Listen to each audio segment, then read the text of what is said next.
การวิถีเกษตรโนนสุวรรณเพื่อประชาสัมพันธ์ผลผลิตการเกษตรของอำเภอโนนสุวรรณตลอดจนขนบธรรมเนียมประเพณีอันดีงามให้เป็นที่รู้จักโดยทั่วไปก็ได้ยินชื่อเสียงในเรื่องของการผลิตผลไม้ในพื้นที่อำเภอโนนสุวรรณจนกระทั่งได้เป็นสินค้าในระดับจังหวัดและสินค้าในระดับประเทศการสื่อสาร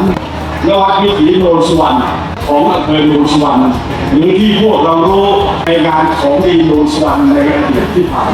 การของพวกเราจะยิ่งใหญ่และก็ยิ่งใหญ่ยิ่งขึ้นตลอดไป